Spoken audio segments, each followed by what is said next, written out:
So students, ये हमारा rotational motion का थर्ड लेक्चर है और 1 to 30 ऑलरेडी हम डिस्कस कर चुके हैं। अब चलते हैं 31 में। ये क्वेश्चन भी हम पहले कर चुके हैं, इस टाइप का क्वेश्चन। ये थीटा है मान लो, और ये सफिशिएंटली रफ है।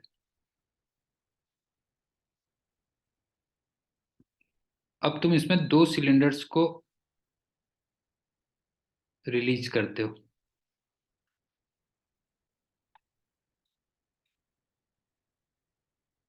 दोनों के मास और रेडियस सेम है।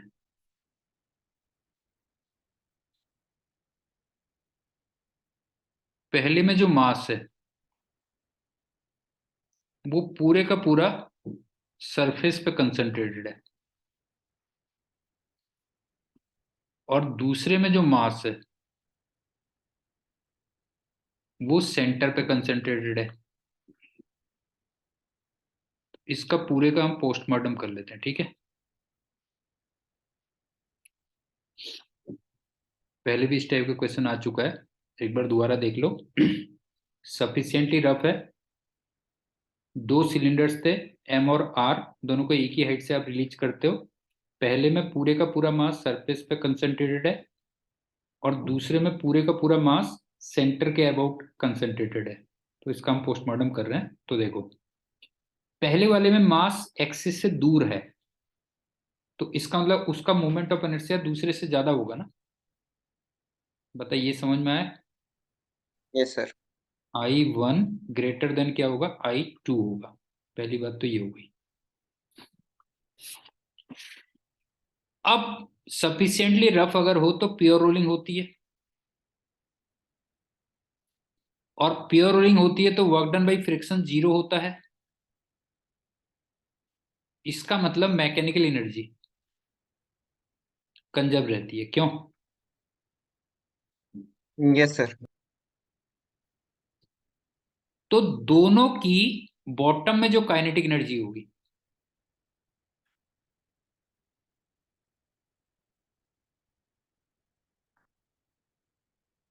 वो सेम रहेगी।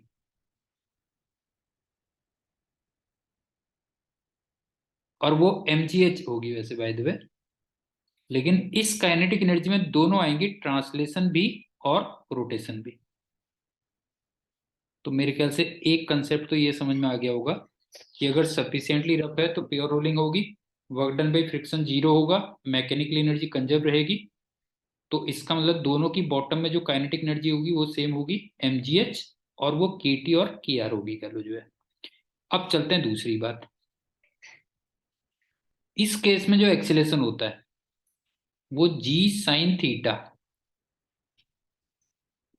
अपॉन 1 + I/mr² होता था। यस। और यहाँ पे I1 ज्यादा है,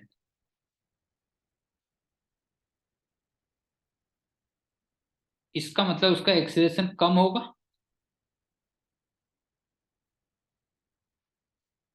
और एक्सीलरेशन कम होगा तो ऑब्वियस सी बात है, उसकी जब नीचे पहुंचेगा तो वेलोसिटी भी कम होगी। भाई ये लगेगा ना, v = √2s, नहीं लगेगा? बता। यस। और अगर v1 कम है तो ऑब्वियस सी बात है, ट्रांसलेशनल काइनेटिक एनर्जी ऑफ 1 ये भी कम होगी। लेकिन ये दोनों सेम है। क्यों? इसका मतलब रोटेशनल काइनेटिक एनर्जी ऑफ 1 ये ज्यादा होगी, बस हो गया जब बॉटम पे पहुंचेगा। तो मेरे ख्याल से पॉइंट समझ में आ गया होगा क्या क्या है। कि एक्सेलरेशन इसमें लगता है g sine theta upon 1 + I/mr²। I1 ज्यादा है तो A1 कम होगा, V1 कम होगा, ट्रांसलेशनल काइनेटिक एनर्जी कम होगी। तो ऑब्वियस सी बात है, रोटेशनल काइनेटिक एनर्जी उसके पास ज्यादा होगी, क्योंकि बॉटम में टोटल काइनेटिक एनर्जी दोनों केसेस में क्या है, दोनों केसेस में सेम है, बस हो गया। Okay sir. अब चलते हैं 32।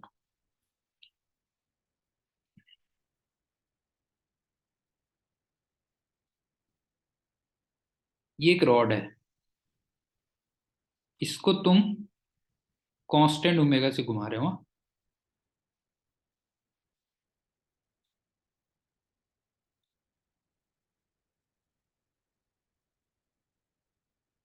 और इसमें जो एक इंसेक्ट है ना, ये बाहर की तरफ चल रहा है कांस्टेंट v से।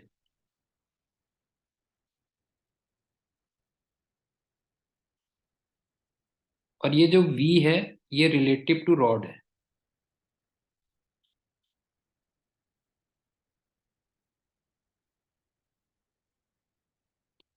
और वो यहां से चलता है, ए से चलता है और बी पे पहुंचता है, बी पे जाके फिर रुक जाता है। ए से बी पे चलता है और फिर ये रुक जाता है।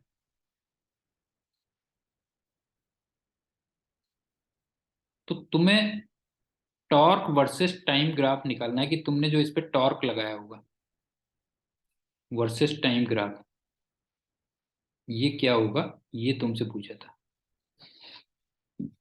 क्वेश्चन समझ में आ गया? एक यस रॉड सर। है, उसको तुम कांस्टेंट ओमेगा से घुमा रहे हो, उस पे एक इंसेक्ट बाहर की तरफ जा रहा है कांस्टेंट वेलोसिटी v से, लेकिन वो जो वेलोसिटी दे रखी है वो रिलेटिव टू रॉड दे रखी है। और इंसेक्ट ए से बी तक जाके फिर रुक जाता है। तो हमें इस पे जो टॉर्क अप्लाई किया वो क्या होगा, ये तुम्हें निकालना है। तो इसमें देखो क्या है। अभी तक जो तुम लोग करते थे ना,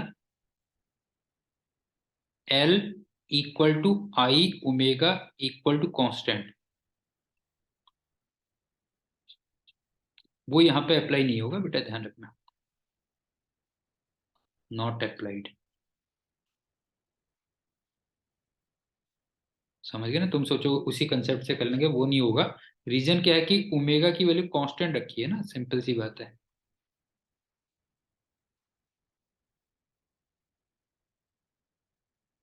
और आई तुम देखो चेंज हो रहा है, क्यों?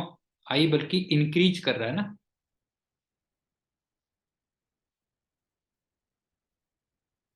जैसे जैसे मास बाहर जा रहा है तो आई बढ़ रहा है कि नहीं बढ़ रहा, बता जो है क्यों? तो इसका मतलब ऑब्वियस सी बात है, आई ओमेगा कांस्टेंट नहीं है, क्यों? तो उससे नहीं यस होगा। सर।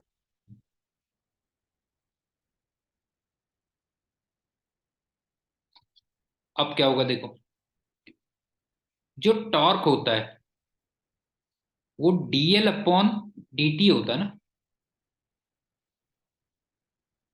और एल को मैं कहता हूं आई ओमेगा। अब इसमें से ओमेगा तो कांस्टेंट है, लेकिन आई वेरी कर रहा है, क्यों? Yes sir. तो इसका मतलब ये हो गया, omega into d I upon d t होगा।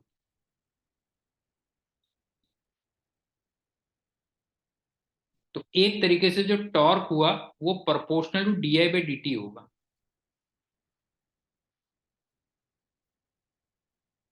समझ में आया? जब तक वो यस सर। जब तक वो बी पे नहीं पहुंच जाता। ठीक।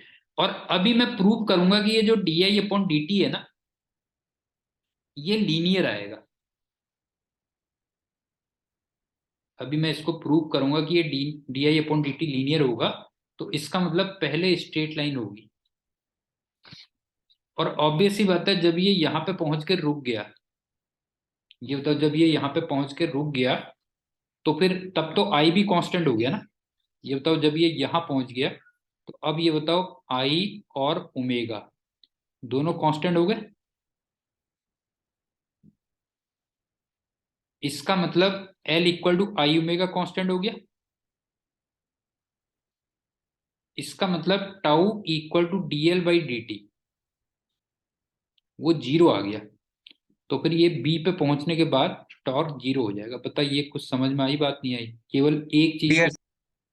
एक चीज को छोड़ दें कि वो लीनियर कैसे आया, उस बात को छोड़ दें, तो बाकी समझ में आ रहा है कि पहले टॉर्क बढ़ेगा, ठीक, और फिर एकदम से क्या हो जाएगा, जब वहां पे जाके रुक जाएगा तो वो जीरो हो जाएगा। अब सिर्फ रह गया वो लीनियर कैसे हुआ। हाँ? अब मेरे को ये बताओ कि जब ये आर डिस्टेंस पे चला गया होगा, हाँ, तो ये आर की जो वैल्यू रही होगी वो v इंटू टी नहीं रही होगी, बता। Yes sir. तो इसका मतलब moment of inertia at time t कितना होगा, देख। आई एक तो रॉड का होगा, plus m into r square होगा। m यहाँ पे इसका मास है, ध्यान रखना।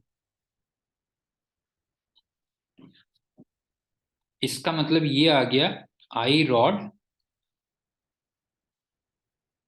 Plus m V square T square हो गया। अब जरा देखना D I by D T कितना आ रहा है, लीनियर आ रहा है कि नहीं आ रहा है, जरा देख। D I by D T की वैल्यू कितनी आ गई, आई रॉड तो कांस्टेंट है, ये तो जीरो आ गया। तो इसका मतलब plus two m v square into t. तो जरा देखना ये लीनियर रिलेशन आ गया कि नहीं आ गया, बता जो है।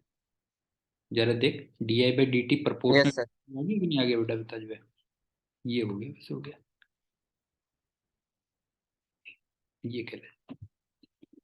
तो इस पूरे सिनेरियो से हमने क्या सीखा कि इसमें हम जो अभी तक हम करते थे L equal to I omega equal to constant, वो अप्लाई नहीं होगा।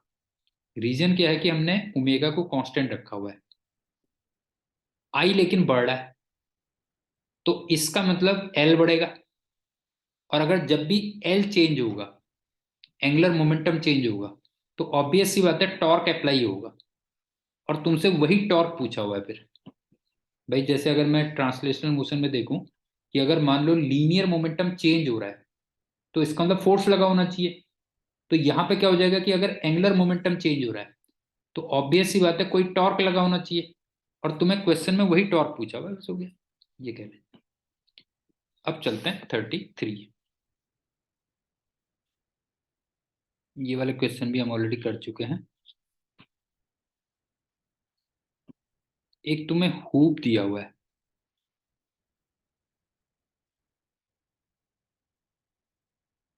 हुप का मतलब एक तरीके से रिंग मान लो, हाँ। और इसको तुमने ओमेगा नॉट से एक रफ ग्राउंड पे छोड़ दिया।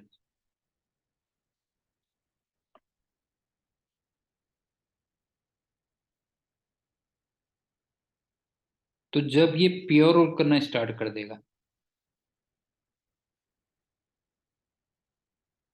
तो ऑब्वियस सी बात है ये वी है, ये ओमेगा है।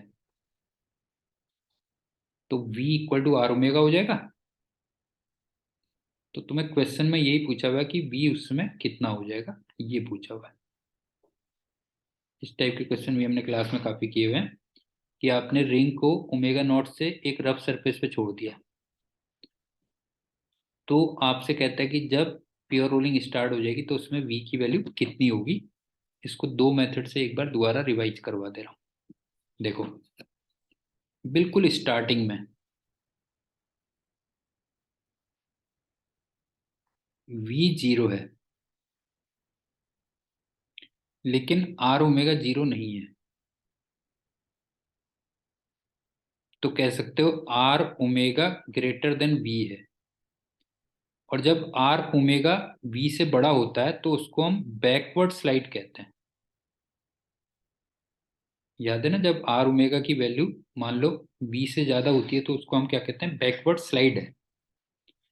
अब स्लाइडिंग बैकवर्ड्स है, तो फ्रिक्शन मैक्सिमम आगे को लगता है ना फिर।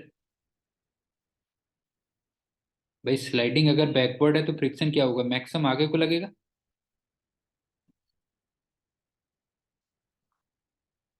और वो कितना होगा, म्यू टाइम्स एन। और यहाँ पे एन की वैल्यू होगी म्यू टाइम्स एम जी होगी। एक तरीके से यही एक्सटर्नल फोर्स हो गया है, इसमें ध्यान रखना। अब देखो, फ्रिक्शन आगे लगा हुआ है, तो इसका मतलब इसको लीनियर एक्सीलरेशन आगे को मिलेगा।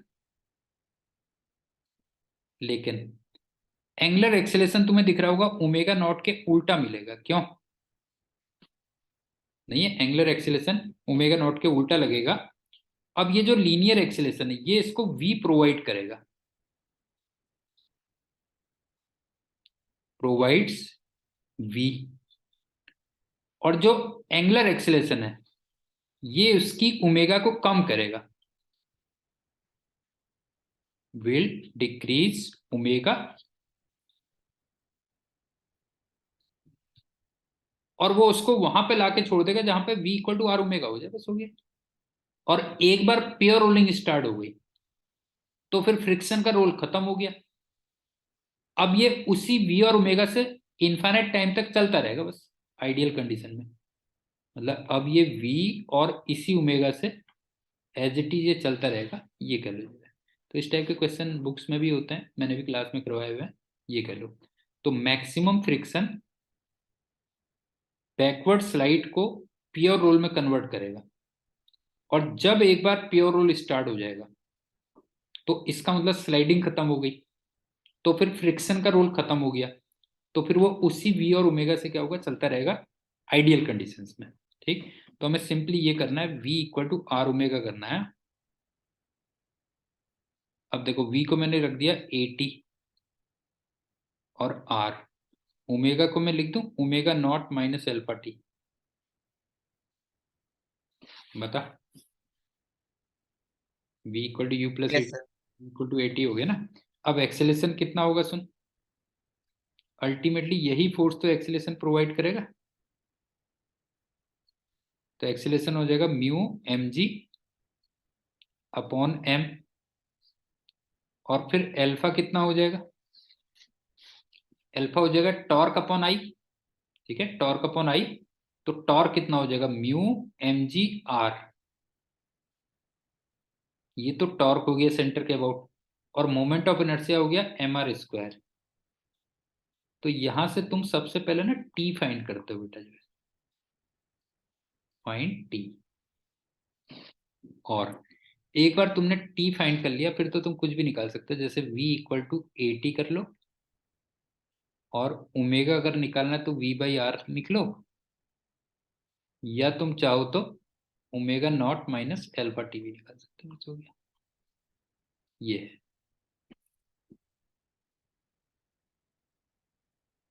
समझ में आई बात।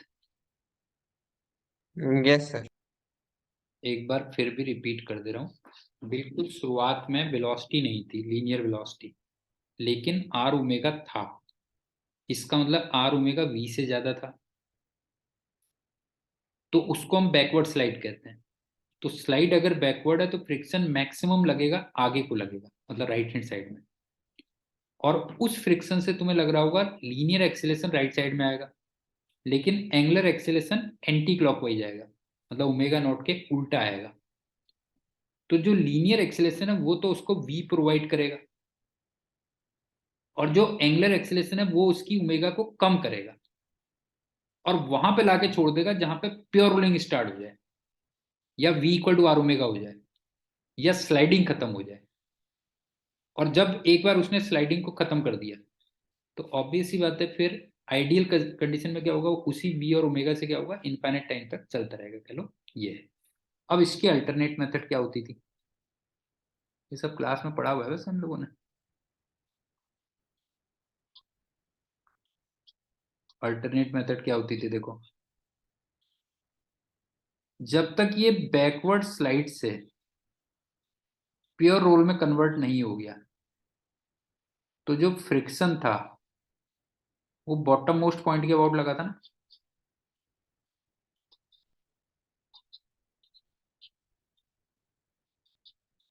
इसको मैं बॉटम मोस्ट पॉइंट को बीपी कह दे रहा हूँ, हाँ।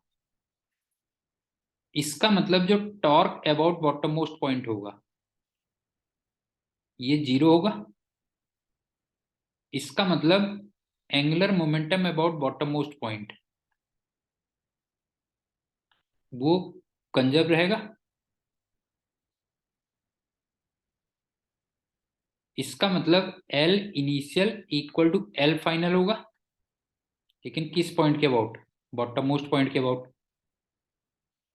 लेकिन तुम फिगर में देख सकते हो कि इनिशियली केवल रोटेशनल मोशन था, तो इसका मतलब एल तुम कौन सा वाला लोगे, रोटेशन वाला, और बाद में रोटेशन और ट्रांसलेशन दोनों आ गया, तो इसका मतलब एल आर प्लस टी वाला लोगे, लेकिन वो भी ऐसा वैसा नहीं, वो भी प्योर रोलिंग वाला जो है।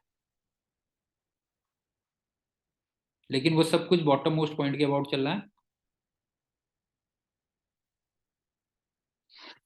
बता, समझ में आई बात, नहीं आई बेटा, ये बता जो है कि इनिशियली केवल रोटेशनल मोशन था और बाद में रोटेशन और ट्रांसलेशन दोनों मोशन हो गए, लेकिन वो भी ऐसा वैसा नहीं, प्योर रोलिंग वाले। ठीक। अब रोटेशन में सिंपली ये होता है आई सी इंटू ओमेगा होता है, और अगर प्योर रोलिंग हो तो फिर इसमें आई सी ओमेगा और एमवीआर वाले जो टर्म होते हैं वो एडिटिव होते हैं बेटा जो है, ये ध्यान रखना। ठीक है ना, ये हमने क्लास में किया, बॉटम मोस्ट पॉइंट की बात कर रहा हूँ मैं सारे के सारे जो है। तो ये दोनों के दोनों टर्म क्या आते हैं, एडिटिव आते हैं। और रिंग के केस में आई सी ओमेगा अपॉन एमवीआर ये 1 आता है। इसका मतलब इक्वल आते हैं दोनों। तो अगर ये दोनों इक्वल हैं तो फिर मैं इसको 2 MVR भी लिख सकता हूँ ना। अब वैल्यू रख लो, बस हो गया। आईसी का मतलब क्या हो गया, वो रिंग दे रही थी तो MR² हो गया। और ओमेगा इनिशियली कितनी देर की थी, ओमेगा नॉट दे रही थी, क्यों, ये हो गया इक्वल टू ट्वाइस MVR हो गया। MR MR कैंसिल, तो यहां से B निकल लो। दूसरी मेथड एक बार और एक्सप्लेन कर दे रहा हूं। जब तक बैकवर्ड स्लाइड प्योर रोलिंग में कन्वर्ट नहीं हो जाती है तब तक फ्रिक्शन बॉटम मोस्ट पॉइंट पे लगा, इसका मतलब उस पॉइंट के अबाउट टॉर्क 0 हुआ, इसका मतलब उसके अबाउट एंगुलर मोमेंटम कंजर्व रहा, इसका मतलब इनिशियल और फाइनल एंगुलर मोमेंटम इक्वल होंगे। लेकिन इनिशियली केवल रोटेशनल मोशन था और बाद में दोनों मोशन हो गए रोटेशन प्लस ट्रांसलेशन, लेकिन वो भी ऐसे वैसे नहीं, प्योर रोलिंग वाले। तो प्योर रोटेशनल मोशन में आईसी ओमेगा होगा सिर्फ, और रोटेशन प्लस ट्रांसलेशन में आईसी ओमेगा और एमवीआर दोनों आएंगे और एडिटिव होते हैं। प्योर रोलिंग में एडिटिव होते हैं, ये मैंने क्लास में बता रखा है।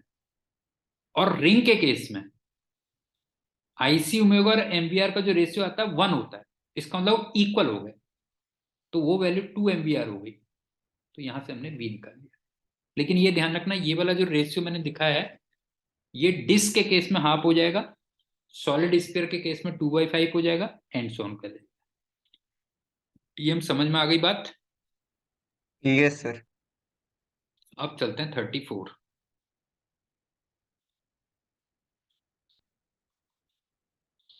इसमें तुम्हें ये दिया था ना एक इस टाइप से कोनिकल पेंडुलम टाइप का होता है ना,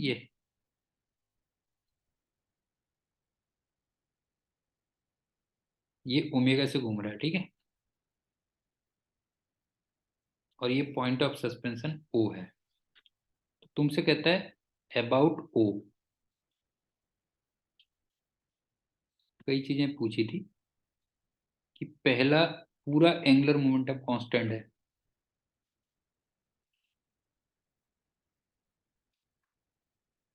दूसरा तुमसे कहता है सिर्फ magnitude of angular momentum constant है,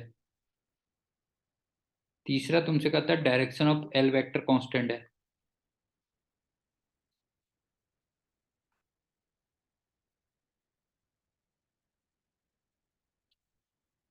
और तुमसे चौथे में कहा था नाइदर डायरेक्शन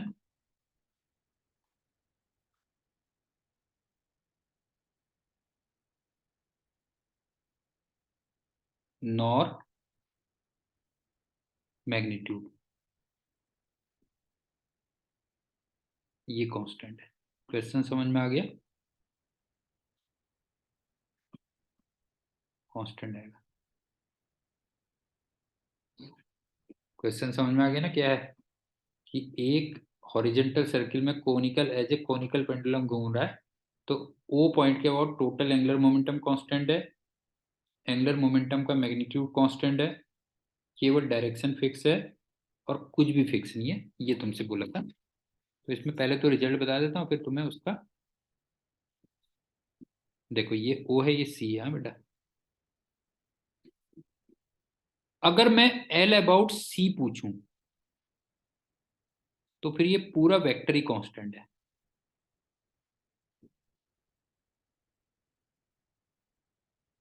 लेकिन अगर मैं एल अबाउट ओ पूछूं तो फिर सिर्फ उसका मैग्नीट्यूड कांस्टेंट होता है, ये ध्यान रखना। टीएम समझ में आया? अगर मैं सी के अबाउट पूछता तो पूरा वेक्टर ही कांस्टेंट होता, लेकिन अगर मैं ओ के अबाउट कहूंगा तो केवल मैग्नीट्यूड कांस्टेंट होगा। इसका मतलब इसका ये वाला ऑप्शन ठीक होगा, ध्यान रखना। अब वो क्यों, देख, जैसे ये ऐसे घूम रहा है, तो ये बता एल अबाउट सी की जो वैल्यू होगी वो एमवीआर नहीं होती है, बता।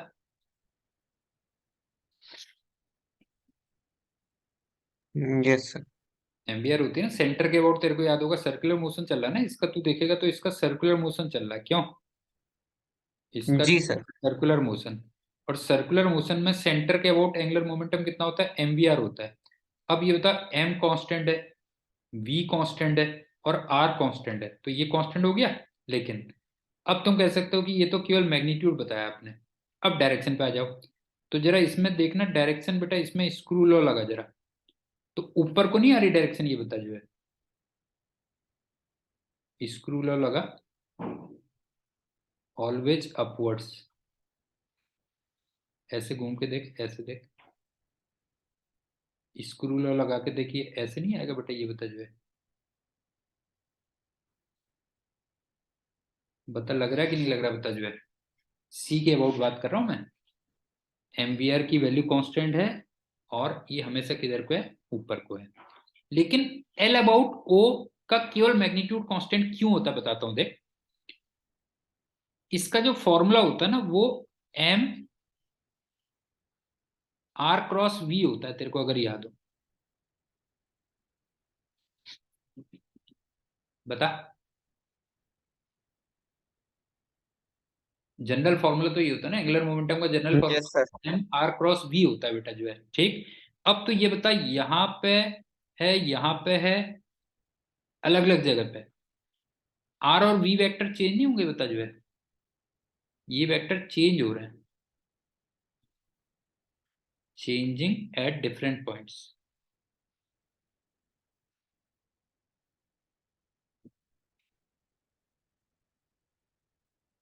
ऑब्वियस सी बात है, फिर क्या होगा? डायरेक्शन चेंज होगी, देयरफॉर डायरेक्शन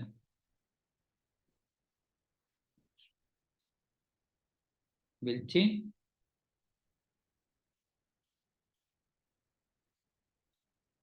लेकिन मैग्नीट्यूड तुम्हें लग रहा होगा कि मैग्नीट्यूड सेम आएगा, मतलब M into are cross V का जो मैग्नीट्यूड होगा ये सेम होगा। जैसे देख बताता हूँ डायरेक्शन और उसमें क्यों चेंज होगा, बता रहा हूँ देख। ये बता कि मान ले किसी टाइम पे ना ये जब यहां पर है तो इसकी वेलोसिटी तो इधर को है देख, लेकिन ओ के अबाउट इसका पोजीशन वेक्टर ये बनेगा ना,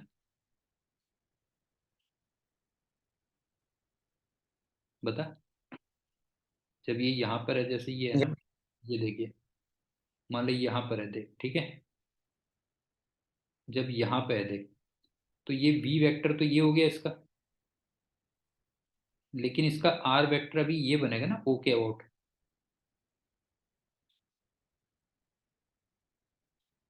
अब समझ में आया बता जो है। तो अब तू देख सकता है कि अलग अलग पॉइंट पे वी वेक्टर और आर वेक्टर क्या हो रहा है, वी वेक्टर और आर वेक्टर क्या होगा? चेंज होता रहेगा, क्यों? तो उससे तुम देखोगे ना तो एंगुलर मोमेंटम एल वेक्टर जो होगा वो चेंज होता रहेगा, ये है, ठीक। अब चलते हैं 35 पे। तो आई थिंक समझ में आ गया होगा ना कि अगर ये कोनिकल पेंडुलम एक यूनिफॉर्म सर्कुलर मोशन ले रहा है हॉरिजेंटल, तो सी पॉइंट के अबाउट पूरा एल वेक्टर कांस्टेंट होता है, लेकिन ओ पॉइंट के अबाउट केवल magnitude of L vector constant होता है, डायरेक्शन उसकी चेंज होती रहती है। रीजन भी कि एल वेक्टर का बेसिक जो फॉर्मूला है वो m into are cross v है। अब इसमें आर वेक्टर और वी वेक्टर चेंज होते रहेंगे, लेकिन ऑब्वियस बात है मैग्नीट्यूड क्या रहेगा? सेम रहेगा। नेक्स्ट चलते हैं 35।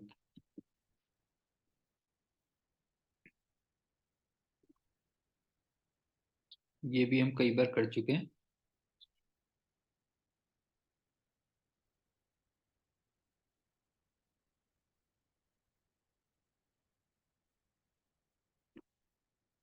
ये सिलेंडर है,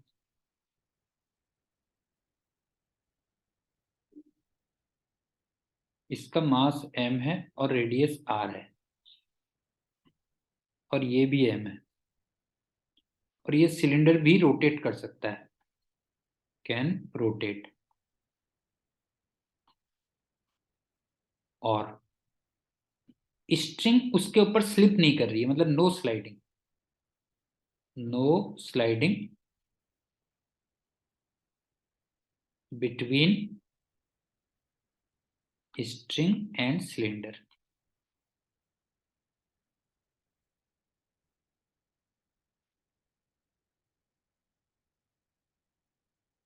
तो तुमसे पूछा हुआ कि ये a कितना होगा।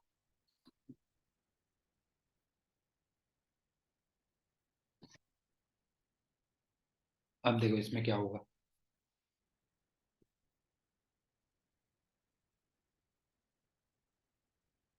एक ये टेंशन आ गया, ठीक है, और ये रोटेट कर सकता है, तो एक अल्फा भी आ गया। अब तू देखेगा ना, तो अननोन से हमारे पास 3 हो गए बेटा। अननोन्स कौन कौन से हो गए, ए हो गया, टी हो गया, और अल्फा हो गया। तो मैं 3 इक्वेशन बना दूं तो सॉल्व हो जाएगा, ठीक है। सबसे पहले मैं m की इक्वेशन बना रहा हूं। तो ये बता, m की equation mg minus T equal to ma होगा ना।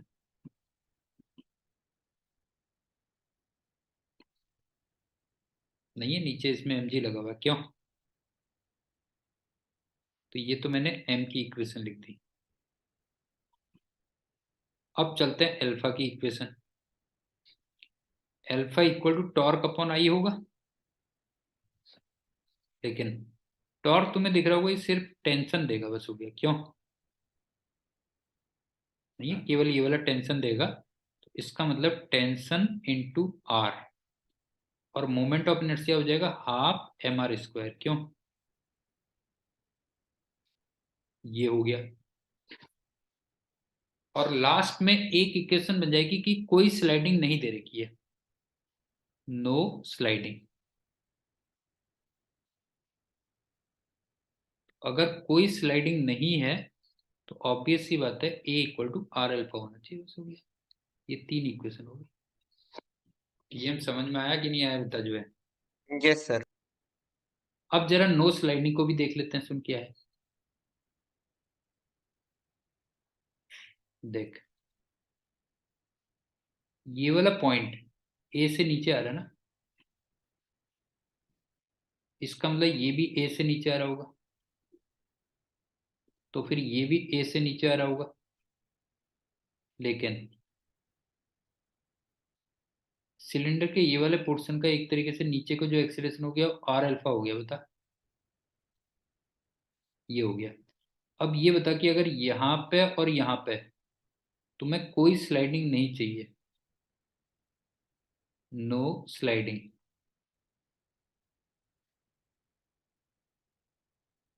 तो ये बताइए दोनों के एक्सीलरेशन सेम नहीं होने चाहिए बेटा, ये बता जो है। ये बता, ए इक्वल टू आर अल्फा होना चाहिए कि नहीं होना चाहिए, बता जो है। ये हो गया, बस हो गया। समझ में आ रहा है, ये 3 इक्वेशन बनती है इसकी जो है, ठीक। लेकिन इस टाइप की प्रॉब्लम में एक ना शॉर्टकट भी बनता है, वो देख ले शॉर्टकट क्या है इसका।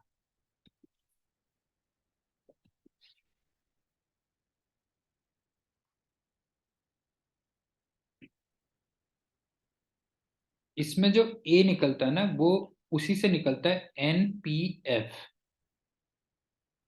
अपॉन TM से। अब NPF तो यहाँ पे ये mg के इक्वल ही है, इसमें तो कोई चेंज नहीं है, तो ये तो mg होगा। अब TM में क्या होता है वो सुनो। अगर किसी का ट्रांसलेशनल मोशन होता है, तो उसका पूरा मास ले लो, और अगर मान लो किसी का रोटेशनल मोशन है, तो उसमें रिंग के केस में तो पूरा मास लो, डिस्क या सिलेंडर के केस में हाफ एम ले लो, सॉलिड स्फीयर के केस में 2/5 m ले लो, एंड सो ऑन ले लो लो।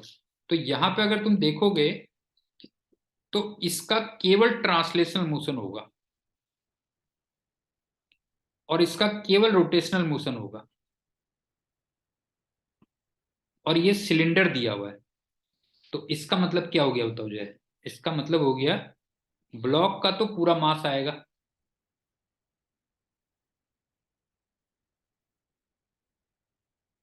Plus half mass of cylinder होगा, बस हो गया।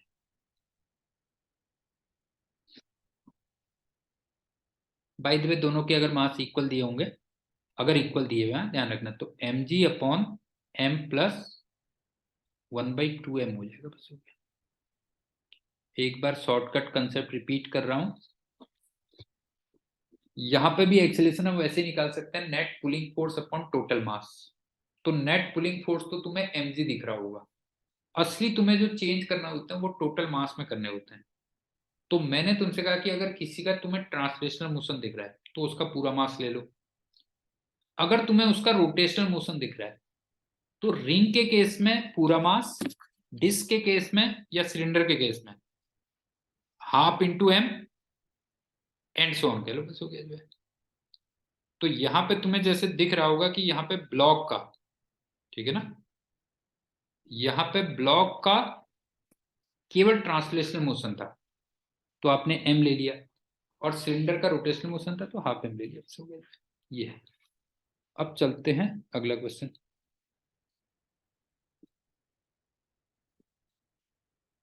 36।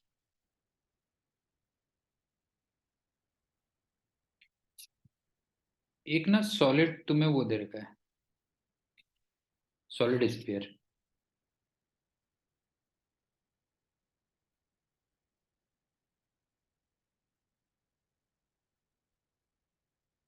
और इसका मास m दिया था और रेडियस r दे रखी थी, ठीक है।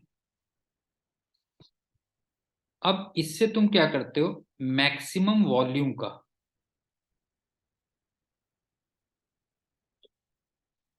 एक क्यूब कट करते हो, मतलब ये हो गया, ये क्यूब हो गया, ध्यान रखना। तो तुम्हें इस पॉइंट के अबाउट तुम्हें मोमेंट ऑफ इनर्शिया निकलना कितना होगा।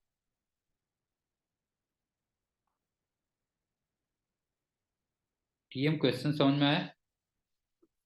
Yes sir. ये एक सॉलिड स्फीयर है जिसका मास m दिया था और रेडियस r दे रखी थी, उससे उसके अंदर से तुमने एक मैक्सिमम वॉल्यूम का क्यूब कट किया, ठीक। तो तुम्हें उस क्यूब का मोमेंट ऑफ इनर्शिया निकालना था कितना होगा। अब सबसे पहले तो तुम ये देखो कि मान लो ये a है और ये m है इसका मास, तो इसके अबाउट जो मोमेंट ऑफ इनर्शिया होता है वो ma² बाई 6 होता है ना, ये हम पहले भी कभी कर चुके हैं, क्यों। इसके बाद जो मोमेंट ऑफ इनर्शिया होता है वो ma² बाई 6 होता है, ठीक। अब क्या है देखो, तुम्हें ऐसा लग रहा है कि √3a वो 2r के इक्वल होना चाहिए, बता। ये बता, ये लॉन्गेस्ट डायमीटर हो गया बेटा जो है, ये बता। Yes sir. Longest dia of cube हो गया, क्यों। तो ऑब्वियस ये बताओ 2r के इक्वल होना चाहिए, तो यहां से a निकाल लेना, एक तो ये आ गया, क्यों। समझ गया ना, ये निकल गया। अब बात आती है कि मास ऑफ द क्यूब क्या होगा। Mass of the cube rho into volume होगा, नहीं होता। मास ऑफ द क्यूब क्या होगा, रो इंटू वॉल्यूम। अब उसका रो कितना होगा, m/4/3 πr³ ये तो उसकी डेंसिटी हो गई, और वॉल्यूम कितना हो गया होता, एक क्यूब आ गया। बता समझ में आई बात, नहीं आई बेटा, ये बता जो, ये वैल्यूज रख देना, तो वहां से moment of inertia of cube आ जाएगा जो है। क्वेश्चन एक बार दोबारा सुन ले। एक सॉलिड स्फीयर है जिसका मास कैपिटल M है, रेडियस r है, उससे तुमने मैक्सिमम वॉल्यूम का एक क्यूब कट किया, और जो एक्सिस मैंने फिगर में दिखा रखी है उसके अबाउट तुम्हें क्यूब का मोमेंट ऑफ इनर्शिया निकालना है। तो क्यूब की साइड मैंने ए मान ली और मास स्मॉल एम ले लिया। तो पहली बात तो मोमेंट ऑफ इनर्शिया क्या होगा, ma²/6 होता है। अब ए कैसे निकालोगे कि क्यूब का जो लॉन्गेस्ट डायमीटर होगा √3 है, वो डायमीटर ऑफ स्फीयर के इक्वल होना चाहिए, मतलब 2r के इक्वल होना चाहिए। यहां से ए निकल गया। और क्यूब का मास कैसे निकालोगे, उसकी डेंसिटी इंटू वॉल्यूम, और वॉल्यूम तो हो गया a³ और डेंसिटी हो गई, फिर वो स्फीयर से निकाली हमने कि मास अपॉन 4/3 πr³, ये कैलकुलेट। अब चलते हैं 37।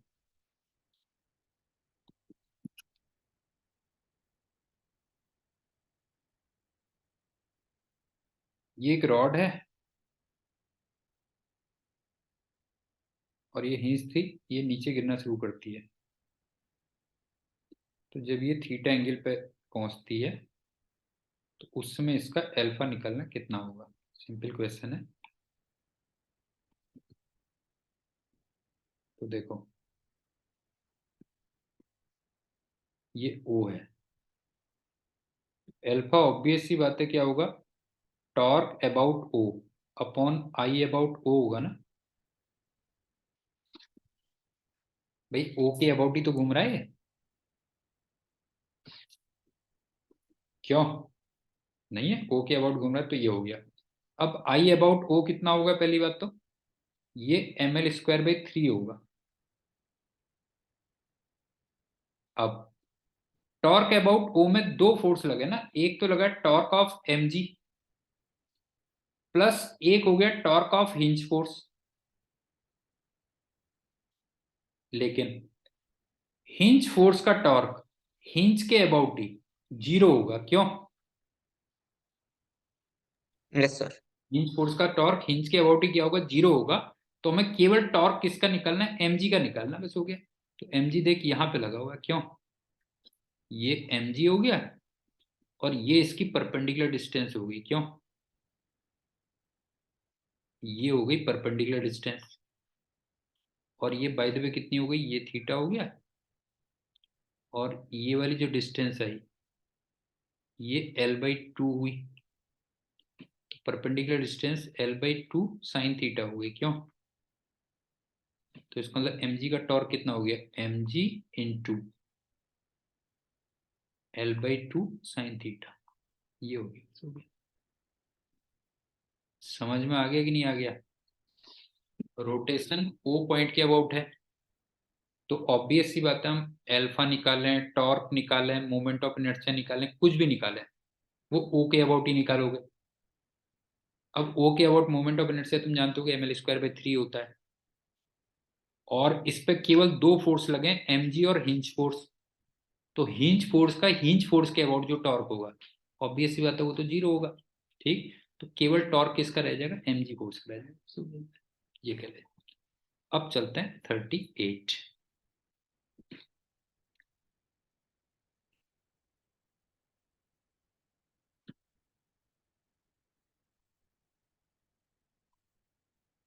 ये भी अच्छा क्वेश्चन था।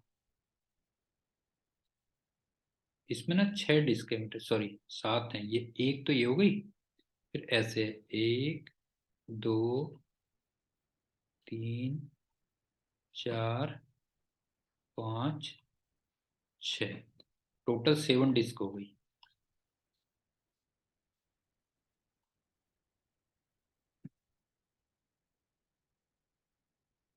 और हर किसी का मास m और रेडियस r दे रखी है। तो हमें जो मोमेंट ऑफ इनर्शिया निकालना था वो इसके अबाउट निकालना था।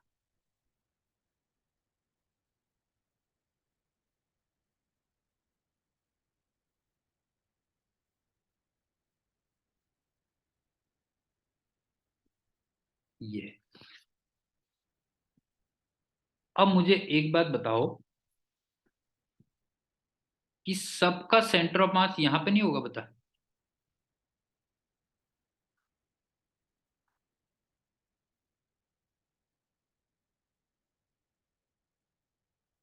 बता सबका सेंटर ऑफ मास फाइनली यहाँ पे आएगा कि नहीं आएगा, बता जो है सबका सेंटर ऑफ मास यहाँ पे आएगा, और यहां से लेके यहां तक की जो डिस्टेंस होगी ये 3r के इक्वल होगी। इसका मतलब अगर मान लो इसके अबाउट तुम्हें ICOM में बता दूं, तो थ्योरम ऑफ पैरेलल एक्सिस से जो I की वैल्यू होगी वो हो जाएगी ICOM plus 7m into 3r का स्क्वायर। बता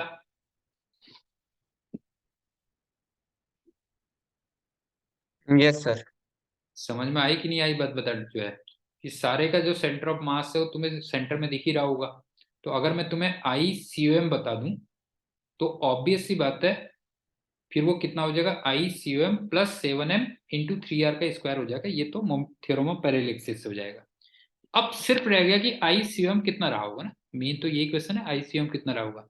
तो एक बात बता, ये एक डिस्क का, ये वाली डिस्क का, इसका तो हाफ एम आर स्क्वायर रहा होगा प्लस। अब तुम्हें 6 डिस्क का और निकालना है, क्यों 6 डिस्क का और निकालना है, तो ये बता इस वाली डिस्क का यहाँ के अबाउट क्या होगा,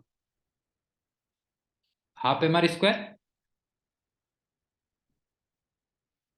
और यहां से लेके यहां तक की जो डिस्टेंस है वो ये देख 2r है, तो इसका मतलब प्लस m इंटू 2r का स्क्वायर, ये और आगे बस हो गया। अब समझ में आ गया बता जो है कि अगर हम पूरे सातों के सातों का सेंटर ऑफ मास के अबाउट निकाल लें सबसे पहले, उसको फिर हम थ्योरम ऑफ पैरेलल एक्सिस से ट्रांसफर कर लें, तो वो 7m इंटू 3r का स्क्वायर हो गया।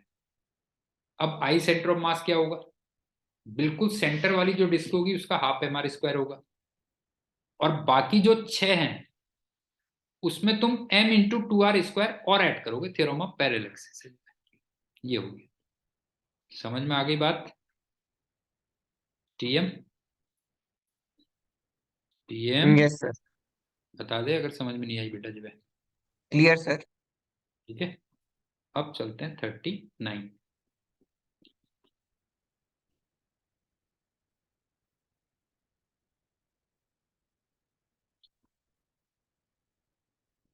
चल इसको केवल यहीं तक करते हैं, ज्यादा भी नहीं करना चाहिए ना, ज्यादा पढ़ाई भी नहीं करनी चाहिए। ये 2D है हाँ? और ये A है, ये B है। तो तुम्हें ना मास, और ये कहीं बीच में R है, तो मास पर यूनिट एरिया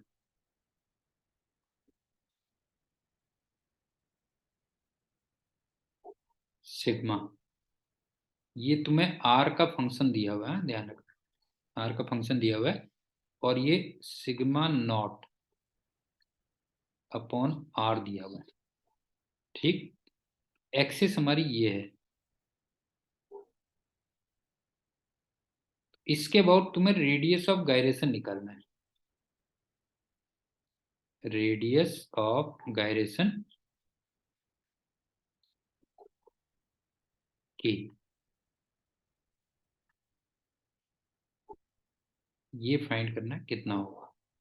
क्वेश्चन समझ में आ गया, 2 डायमेंशनल है, इनर और आउटर रेडियस A और B दे रखी है, और मास पर यूनिट एरिया सिग्मा, वो R का फंक्शन दिया हुआ है सिग्मा नॉट अपॉन R, और जो एक्सिस मैंने दिखा रखी है उसके अबाउट तुम्हें रेडियस ऑफ गायरेशन निकालना है। तो देखो क्या होगा, तुम्हें याद होगा I की जो वैल्यू होती है ना वो m इंटू के स्क्वायर होती है, कि यहाँ पे रेडियस ऑफ गायरेशन है, तो इसका मतलब k की जो वैल्यू आती है वो रूट I अपॉन m आती है।